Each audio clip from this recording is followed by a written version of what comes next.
आज हमारे पास जो लीगल दस्तावेज और स्टडी नोट्स है ना, वो सिस्टम के एक बहुत ही दिलचस्प विरोधाभास को डिकोड करते हैं। हाँ बिल्कुल, और ये विरोधाभास समझना बहुत जरूरी है। मैं आज सुबह जब इन नोट्स को पढ़ रही थी तो मुझे लगा कि हम सीआईएसएफ अधिनियम की धारा 8 और संविधान के अनुच्छेद 311 की बात कर रहे हैं।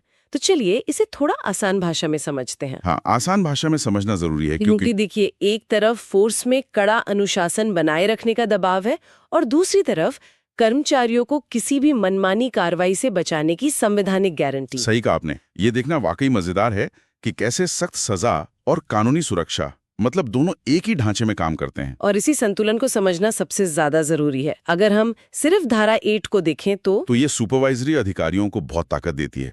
मतलब ड्यूटी में लापरवाही या अयोग्यता दिखने पर सीधे बर्खास्त करने या सर्विस से हटाने का अधिकार है। हाँ, और जबरन रिटायर करने तक का भी। बिल्कुल, यहाँ तक कि पदावनत यानी रैंक भी घटाई जा सकती है। नोट्स पढ़ते हुए पहली नजर में तो यही लगता है कि बहुत ज्यादा पावर है। हाँ, ऐसा लग सकता है।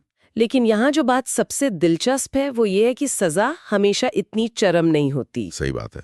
धारा 8 में कई छोटे स्तर की अनुशासनात्मक कार्रवाइयों का भी जिक्र है। जैसे अगर गलती थोड़ी कम गंभीर है तो अधिकतम 7 दिन की सैलरी का जुर्माना हो सकता है, या फिर एक्स्ट्रा गार्ड ड्यूटी लगा दी या फटीग ड्यूटी। हाँ, और इंक्रीमेंट रोकना या सिर्फ निंदा, जिसे हम सेंसर कहते हैं, वो करके भी मामला सुलझाया जा सकता है। पर इसी में एक और पेच है। इतनी पावर होने के बावजूद कोई भी अधिकारी मनमाने ढंग से किसी को निकाल नहीं सकता। और यहीं पर संविधान का अनुच्छेद 311 एक मजबूत ढाल बनकर सामने आता है। बिल्कुल। इसके क्लॉज 1 के तहत एक बहुत ही सीधा नियम है। जो अधिकारी किसी कर्मचारी को नियुक्त करता है ना, उससे छोटे रैंक का अधिकारी उसे बर्खास्त नहीं कर सकता। तो इसका मतलब क्या है? इसे एक उदाहरण से देखते हैं। जैसे इंस्पेक्टर और सब इंस्पेक्टर की नियुक्ति डीआईजी स्तर पर होती है। हाँ, तो किसी भी हालत में कोई कमांडेंट उन्हें पद से नहीं हटा सकता।